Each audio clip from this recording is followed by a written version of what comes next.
ইষ্টকথা আমাদের সামনে উপস্থাপন করার জন্য। জয় গুরু দাদা। জয় জয় গুরু মা, জয় গুরু। পরম প্রেমময় পরম দয়াল শ্রী শ্রী ঠাকুরের রাঙারাতুল চরণে এতক্ষণ যারা নামামৃত সুধা গুণামৃত সুধা পান করলেন, তাদের মানব জীবন শ্রেষ্ঠ জীবনের একমাত্র উদ্দেশ্য ঈশ্বর প্রাপ্তি। তা যেন এই জীবনেই সফল হয়, এই কাতর প্রার্থনা। শ্রী শ্রী ঠাকুর আমাদের বললেন, মহাভাব সমাধি অবস্থায় তুমি ব্রহ্ম হত্যা করে থাকো, ভ্রূণ হত্যা করে থাকো, ভয় নেই, আমি আছি। তুমি জেসাস জেসাস বলে, ভগবান ভগবান বলে তোরা ছুটে আয়। সবারই তরে তিনি আহ্বান জানালেন। এই কথাটা যে কতটা গুরুত্বপূর্ণ, এই নিয়ে পণ্ডিত মহলে সাড়া পড়ে গেল। কারণ ভগবান শ্রীকৃষ্ণ যখন দ্বারকাতে সমুদ্রের মাঝে বিশ্বকর্মার দ্বারা রচিত অপূর্ব স্বর্ণমণ্ডিত বিশাল রাজপ্রাসাদে বিরাজ করছেন, সেই অবস্থায় ধ্যানরত ছিলেন নারদ মুনি। নারদ হঠাৎ এক দুশ্চিন্তায় তার ধ্যান ভেঙে গেল। বললেন, পৃথিবীতে এমন কোন পাপ আছে যা কিছুতেই খণ্ডন করা যায় না, তাকে পাপ ভোগ করতেই হয়। বিষ্ণু পুরাণে একথা লেখা আছে। তো ভগবান তো এখন মানব শরীরে বিরাজমান, তাই তিনি সোজা নারায়ণ নারায়ণ করতে করতে ভগবান শ্রীকৃষ্ণের দরবারে হাজির হলেন। ভগবান শ্রীকৃষ্ণ নারদ মুনিকে স্বাগত জানিয়ে বললেন, হে নারদ, তুমি যে প্রশ্ন করেছ, এই সমস্ত প্রশ্নের সমাধান দিতে পারবে একমাত্র লেটেস্ট অবতার, গুরুর গুরু শ্রেষ্ঠ গুরু যুগ পুরুষোত্তম। তিনি যখন আবির্ভূত হবেন, তখন এই সমস্যার সমাধান করতে পারবেন তিনি সেই ক্ষমতা নিয়েই আসছেন। তবে তোমাকে জানিয়ে রাখি, এখনো পর্যন্ত যে সমস্ত পাপের খণ্ডন হয় না, সেইগুলো বলি। তোমাকে যদি ডাইরেক্ট বলি, তুমি হয়তো তা মনে রাখতে পারবে না, তাই তোমাকে একটা গল্পের মাধ্যমে আমি ঘটনাটা জানাই। নারদ মুনি শ্রবণ করতে লাগলেন। ভগবান শ্রীকৃষ্ণ দ্বারকাতে বসে তার সিংহাসনে বসে বলতে শুরু করলেন। বললেন, এক গ্রামে 7 জন মহিলা একই সঙ্গে একই দিনে মারা গেল। 7 জন মহিলার মধ্যে একজন ছিলেন রানীমা, রাজার স্ত্রী। একজন ছিলেন সাধারণ মধ্যবিত্ত মহিলা, যাকে ছোটবেলায় তার পিতা পয়সার জন্য বিক্রি করে দিয়েছিল। একজন ছিলেন বারবনিতা, একজন ছিলেন ভিখারিনী, চুরি করে বেড়াতো, একজন ছিলেন সর্বজনের শ্রদ্ধাশীলা, তিনি বিয়ে থা করেননি, ঈশ্বর ভগবান নিয়েই থাকতেন উপোস কাপাস, কখনো কোনো অন্যায় অত্যাচার করেননি, সকলের হিত করতেন, সকলে তাকে জিজ্ঞাসা করে ধর্মপথে এগোতো ইত্যাদি। এরকম 7টা মহিলা একই দিনে একই গ্রামে মারা গেল এবং 7 জনেরই আত্মা যম দরজায় হাজির হলো, তাদের বিচার হবে। যমরাজ এক এক করে চিত্রগুপ্তকে ডেকে বললেন, সিসিটিভি লাগানো আছে প্রত্যেকের আমাদের, যে যত গোপনে যে কাজই করুক না কেন সেটা কিন্তু সব চিত্রগুপ্ত লিখে রাখেন। বলে, হে মানব, হে মানবী, তোমাদিকে যে পাঠানো হয়েছিল এ ধরাতে, তোমরা কি কি ভালো কাজ করেছো, কি কি খারাপ কাজ করেছো জানো? তখন সেই রানীমা বলতে শুরু করলেন যে আমি বহু মানুষকে প্রতারিত করেছি। খারাপ দিকটা আগে বলে নিই, যে রাজার অবর্তমানে আমি বহুদিন রাজ্য শাসন করেছি। শাসনকালে হয়তো অন্যায়কে শাস্তি দিয়েছি, অন্যায়কারীকে শাস্তি দিতে গিয়ে যে প্রকৃতপক্ষে অন্যায় করেনি তাকেও শাস্তি দেওয়া হয়ে গেছে। হয়তো আমাদের কূটনীতিক কারণে বহু অন্যায় করেছি। আর ভালো দিকটা হচ্ছে আমি বহু মানুষকে দান ধ্যান, বিভিন্ন মানুষকে সেবা শুশ্রূষা সহানুভূতি, অনেক গরিব মানুষকে চিকিৎসার ব্যবস্থা, শিক্ষার ব্যবস্থা এসব করেছি। ঘর বাড়ি নেই তাদের ঘর বাড়ি তৈরি করে দিয়েছি। যমরাজ বিচার করে বললেন, তুমি যতটা মানুষের ক্ষতি করেছো, রাজধর্ম পালন করেছো, পুণ্য ফলের ঘড়া তার থেকে বেশি, তাই তুমি স্বর্গরাজ্যে তোমার দরজা খোলা। বিচার দ্বিতীয় ব্যক্তি যখন বলল যে ছোটবেলায় আমার বাবা খুব দারিদ্র্যের মধ্যে বাস করতেন, আমরা অনেকগুলো ভাই বোন ছিলাম, তাই আমাকে বিক্রি করে দেয়।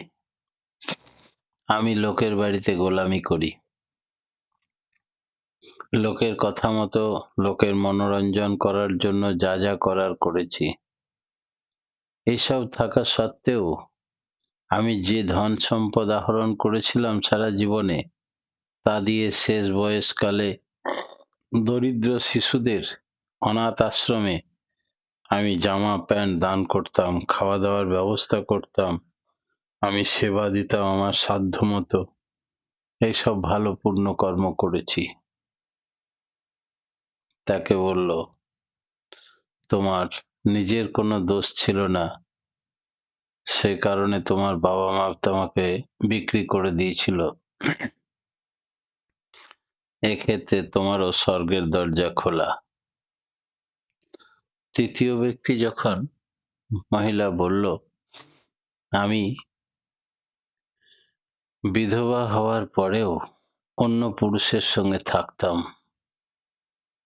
বিয়ে থা করে সংসার করি, লোকে আমাকে কুলোটা বলতো, সংসার আমাকে পরিত্যাগ করেছিল, আমাকে কেউ নিমন্ত্রণাদি করতো না, কোনো শুভ কাজে ডাকতো না। তখন সমাজে বিধবা বিবাহ চালু ছিল না, আমি তার ব্যতিক্রমী ছিলাম, কিন্তু আমি কখনো অন্যায় করতাম না। সকলের যেন ন্যায় হয়, কল্যাণ হয়, মঙ্গল হয়, সেই পথেই চলতাম। একাধিক পুরুষ গমন করতাম না, একজনকে নিয়েই থাকতাম। এতে যদি আপনি যা অন্যায় বা ন্যায় বিচার করবেন, যমরাজ বললেন যে তুমি যা করেছো তাতে আবিলতা জন্য একাধিক গমন করলে যে পাপ হতো, তার চাইতে তুমি একজনকে নিয়েই বাকি জীবনটা অতিবাহিত করেছো সৎ পথে, সেই জন্য তোমার জন্য স্বর্গের দরজা খোলা। এইভাবে যখন পরবর্তী মহিলাকে জিজ্ঞেস করলো, তুমি বলো, সে তার জীবনের সব ঘটনা বলল, ভালো মন্দ সবটাই শুনলেন। লাস্টে যিনি ধর্ম নিয়ে থাকেন সেই মহিলাকে ডাকা হলো। তিনি বললেন, আমি সারা জীবনে কোনো পাপই করিনি, আমি শুধু মানুষের কল্যাণ করেছি, পুজো অর্চনা করেছি, উপোস করেছি, বার ব্রত করেছি, মানুষকে বিধান দিয়েছি, মানুষের কল্যাণ করেছি, আমি কোনোদিন কোনো অন্যায় করিনি।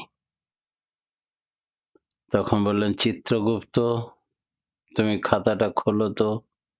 চিত্রগুপ্ত খাতা খুলে বললেন, তুমি যখন অল্প বয়স ছিল, সবেমাত্র যৌবনে পা দিচ্ছ, তখন তুমি একদিন অমুক ছেলের সঙ্গে অমুক জায়গাতে কামভাবে লিপ্ত হয়েছিলে এবং পরবর্তীতে তোমার বিবেকের দংশন হয় এবং তুমি এই পথ ছেড়ে দাও, তারপরে ঈশ্বরের পথে নামো।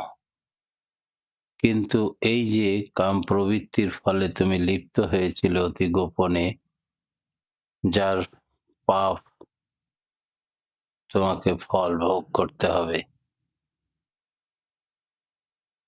তখন যমরাজ বললেন, তুমি ব্যাখ্যা দিয়ে বোঝাও যে তুমি প্রবৃত্তির তাড়নায় করনি, তোমাকে বাধ্য হয়েছিল করতে, তুমি নিজের ইচ্ছার বাইরে কিছু করনি। মহিলা আর কোনো যুক্তি দিয়ে বোঝাতে পারলেন না। বললেন, পাপ প্রবৃত্তিকে তুমি প্রশ্রয় দিয়েছ, আশ্রয় দিয়েছ, কাম প্রবৃত্তির দ্বারা পরিচালিত হয়েছ। পরে তুমি ধর্মের পথে এসেছো, একথা ঠিক, কিন্তু তুমি স্বর্গের পথে যেতে পারবে না। কিছুদিন নরক ভোগ করবে, তারপরে স্বর্গের পথে যাবে। কারণ ওই কাম প্রবৃত্তিতে লিপ্ত হওয়ার সময় তোমার ভ্রূণ বাচ্চা এসেছিল পেটে, সেই ভ্রূণ হত্যা করেছিলে তুমি। সেই ভ্রূণ হত্যার পাপ কিছুতেই মার্জনা করা যায় না। তারপরে ভগবান শ্রীকৃষ্ণকে জিজ্ঞেস করছেন নারদ মুনি, প্রভু তাহলে উপায়, যারা ভ্রূণ হত্যা করে থাকে সমাজে, তাদের বাঁচার উপায়? তাহলে এখনো পর্যন্ত উপায় নেই, তবে কলিযুগে শেষ অবতার আসছেন, তিনি ঘোষণা করবেন যে ভ্রূণ হত্যা করে থাকিস, ব্রহ্ম হত্যা করে থাকিস, আমি রক্ষা করব, ভয় নেই আর ভয় নেই। তাই শ্রী শ্রী ঠাকুর অনুকূলচন্দ্র মহাভাব অবস্থাতেই তিনি ঘোষণা করলেন। ৭২ দিন কীর্তন করতে করতে তার এই মহাভাব সমাধি হতো। সমাধি অবস্থায় ডাক্তার তাকে মৃত বলতেও পারত না, হৃদস্পন্দন বন্ধ, কিন্তু কন্টিনিউ তিনি অনর্গল ভাবে বলে যেতেন পৃথিবী সৃষ্টির ইতিহাসের তত্ত্ব। আমি কে, আমি কোথা থেকে এসেছি, আমি কি করতে পারি, এই কথা তিনি ব্যক্ত করলেন। সেই অবস্থায় তার শ্বাস প্রশ্বাস পড়তো না, হৃদস্পন্দন বন্ধ, কিন্তু মৃত বলা যাবে না, মৃত ব্যক্তি তো কথা বলতে পারে না। এই মহাভাব সমাধি অবস্থার বাণীগুলো লিখে রাখা হলো শুধু বাংলা আর ইংরেজিটা, বাকি ভাষা বাংলাদেশের মানুষ জানে না, তাই ডট ডট দিয়ে ছেড়ে দেওয়া হয়েছে। এই অসমাপ্ত গ্রন্থ রচনা হলো পুণ্যপুঁথি বা হোলি বুক। ঠাকুর বললেন, এই হোলি বুক আর আমি অভেদ, তাই তার অবর্তমানে আমরা হোলি বুকের যে কোনো কথা প্রণাম করে নিবেদন করলেই শুনতে পাই তার অন্তরের কথা, এবং মনে হয় সঙ্গ করছি যেন তাঁরই। তাই সৎসঙ্গীরা অত্যন্ত ভাগ্যবান, সেই শ্রেষ্ঠ পুরুষের দীক্ষা পেয়েছে যিনি সমস্ত পাপের মোচনের বিধান দিয়েছেন এই ধরার বুকে সর্বপ্রথম, যে কথা বিষ্ণু পুরাণে বলা আছে। পরম প্রেমময় শ্রী শ্রী ঠাকুর অনুকূলচন্দ্র কি করলে তিনি যে বিধান দিলেন যে কি করলে সুসন্তান নেমে আসে ধরিত্রীর বুকে, স্বামী স্ত্রীর মিলনের মাধ্যমে, কথা বলতে গিয়ে বলা যায় শ্রী শ্রী ঠাকুর বললেন, স্ত্রী যদি স্বামীতে সশ্রদ্ধ অনুরাগী হয় তবে স্বামীর গুণাবলী সন্তানে সংক্রামিত হয়। কারণ পুরুষই সত্তা পরিগ্রহ স্ত্রীতে, এবং স্ত্রী যদি সেবার ভিতর দিয়ে পুরুষকে উদ্দীপ্ত করে আনত করায়, তার ফলে যে বীজ বপন হয় সেই উপকরণ স্ত্রীর মধ্যে সক্রিয় হয়ে ওঠে, নচেৎ সন্তানের শরীর মনের সঙ্গতি ঠিক ঠিক বজায় থাকে না। অনেক সময় বিশিষ্ট লোকের সন্তানও ভালো হয় না, কারণ স্ত্রী পুরুষে হৃদয়ঙ্গম করতে পারে না। আবার আছে, নিজের অনিচ্ছা সত্ত্বেও স্ত্রীকে খুশি করার জন্য পুরুষ যদি উপগত হয়, তাতেও ঠিক ঠিক সন্তান পিতার সমস্ত গুণাবলী অর্জন করতে পারে না। এই প্রসঙ্গে পুরুষ যদি স্বভাবতই বড় না হয়, তবে তার বড়ত্ব বা গ্রেট বা মহান ব্যক্তিত্বের গুণাবলী আসে না পুত্রের মধ্যে। অনেকে হীনমন্যতা এবং উচ্চ আকাঙ্ক্ষা, আত্মম্ভরিতা এইসবের লোভে সমাজে নেতৃত্বের স্থান দখল করে নেয়। তার সমস্ত এই আত্মম্ভরিতা এবং সংকীর্ণতা তার ছেলের মধ্যে প্রকাশ পায়।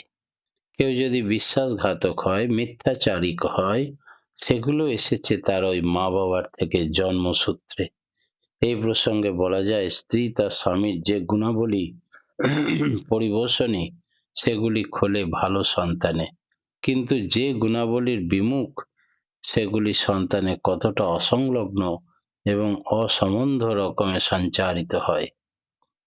তাই ভালো গুণগুলো যেমন আসে, খারাপ গুণগুলো তেমনি সঞ্চারিত হয়। ঠাকুর বললেন, শ্রেয় কুলসঞ্জাত উপযুক্ত স্বামী লাভ হলেও কেমন করে তার মনজ্ঞ চলনে চলতে হয়, কেমন করে তার কুলসংস্কার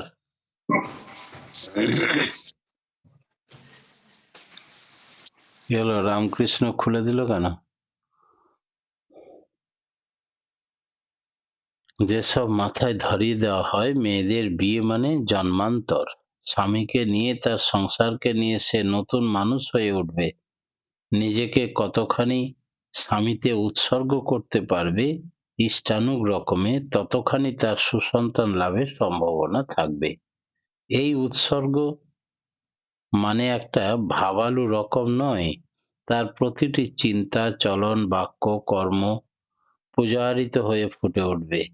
এই হবে তার ধ্যান, জ্ঞান, অনুসন্ধিৎসা, দেহে মনে প্রাণে অন্তরায় সে নিজেকে যতখানি নিরলসভাবে স্বামীতপা করে তুলতে পারবে, ততই স্বামীর সদ্গুণগুলি সন্তানের মধ্যে মূর্ত করে তুলতে পারবে তার সন্তানের সহজাত সংস্কারে ও চরিত্রে। কোনো এক সময় এক ভক্ত ঠাকুর রামকৃষ্ণ দেবের কাছে এক মহারাজকে জিজ্ঞেস করলেন, মহারাজজি, আগে আমাদের দেশে কত মহাপুরুষ, জ্ঞানী, গুণী মানুষজন জন্মাতো, কিন্তু বর্তমানে তা আসছে না কেন? উত্তরে মহারাজজি বলেছিলেন, তুমি উড়োজাহাজ বা প্লেন দেখেছো? ওসব কিন্তু এখানে নামে না। নামার জন্য বিশেষ স্থান বা বিমানবন্দর চাই। বিমানবন্দর থেকে সিগন্যাল দিলে নানা রকম উপযুক্ত পরিবেশ আছে কিনা তা জানলে বিমানটি তবে নামতে পারবে। সুসন্তান জন্মাবার জন্য ঠিক একই ক্ষেত্র প্রস্তুত করতে হয়। ভালো আত্মা নেবার জন্য উপযুক্ত ক্ষেত্র মাতা চায়। আহ্বান জানালে তবেই তারা জন্ম নিতে পারে। বর্তমানে মেয়েদের এই উচ্চ ভাবের ভূমি ক্ষেত্র না থাকার ফলে ভালো ভালো আত্মা জন্ম নিতে পারছে না, কেঁদে কেঁদে বেড়াচ্ছে। এই প্রসঙ্গে শ্রী শ্রী ঠাকুর জানালেন, আমি পরিষ্কার দেখতে পাচ্ছি কত শুদ্ধ আত্মা জন্ম নিতে পারছে না, তারা কেঁদে কেঁদে ইথারে ঘুরে বেড়াচ্ছে, জন্ম নেবার জন্য ভালো মা পাচ্ছে না, ভালো মানসিকতা পাচ্ছে না। বেশিরভাগ ক্ষেত্রেই নরনারীর মিলনের মুহূর্তে এমন এক কদর্য কামলোলুপ হয়ে থাকে তারা, যে ভালো আত্মাকে জন্ম দেবার মতো মানসিক ভাব থাকে না। সেখানে কামরিপুকে চরিতার্থ করাই যেন মুখ্য হয়ে ওঠে। ফলে সুসন্তান আর হয় না। সুসন্তানই যে বিবাহের মূল উদ্দেশ্য সেটা তাদের বিস্মরণ ঘটে। দুইটি মুহূর্তে মানুষের নিজের উপর সম্পূর্ণ নিয়ন্ত্রণ থাকে না। এক হচ্ছে মৈথুনকালে, দুই হচ্ছে মৃত্যুর সময়। এখানে একটা উল্লেখ করা দরকার যে শ্রী শ্রী ঠাকুর এই কথাগুলি অবিকৃতভাবে জানানোর জন্য তার বলাগুলি হুবহু নিজের মতো করে বিকৃত না করে আমরা যদি সেগুলো তা পালন করি, তাই কথায় আছে, বিসমিল্লায় গলদ যেন না ঢুকে যায়। আধার ও ক্ষেত্র উপযুক্ত না হলে কোনো ভালো জিনিস তৈরি হয় না। এ বিষয়ে এক সুন্দর ঘটনার কথা বলা যায়। কোনো এক শিল্পাঞ্চলে ঢালাইয়ের জিনিস তৈরি হতো মেশিন দিয়ে। উৎপাদিত ঢালাই মাল বাজারে ভালোই বিক্রি হতো। হঠাৎ দেখা গেল উৎপাদিত জিনিসের এক জায়গায় নিচু মতো ক্ষত দেখা যাচ্ছে। ভালো আর হচ্ছে না। সেই জন্য বাজারের জিনিসগুলোর চাহিদা কমে গেল। কোম্পানির মালিকের কারণ খুঁজবার জন্য একজন সুদক্ষ ইঞ্জিনিয়ারকে কারখানায় পাঠালেন। ইঞ্জিনিয়ারটি বহু পর্যবেক্ষণ করে জানতে পারলেন যে এখানে মালটি উৎপাদিত হয় সেই ঢালাই ছাঁচে এক টুকরো লোহা পড়েছিল। তাই এই স্থানটি উঁচু থাকায় দরুন উৎপাদিত জিনিস খুঁত হয়ে বার হচ্ছে। তাই ঢালাই ছাঁচের বিকৃতির জন্য জিনিসটি খুঁত হতো। সেজন্য জন্ম আধারেই এটা খুঁত হয়ে বা ত্রুটিযুক্ত সন্তান। ঋষিদের বাক্য হচ্ছে আমার আগে লেখা। শাস্ত্রে বলা আছে যে রোগাক্রান্ত, হীনাঙ্গী, গর্ভিণী, অকামা, দেশ পরায়ণ, মলিনা, অপ্রিয়া, বয়োবৃদ্ধা, বর্ণ বলবেন দাদা? স্ত্রীর কদাচিৎ মিলন করতে নেই। তাতে জয়গুরু দাদা, জয়গুরু। জয়গুরু। পরম প্রেমময় শ্রী শ্রী ঠাকুরের রাঙারাতুল চরণে প্রতি প্রত্যেকের সার্বিক মঙ্গল প্রার্থনা জানিয়ে আমার বক্তব্য এখানেই শেষ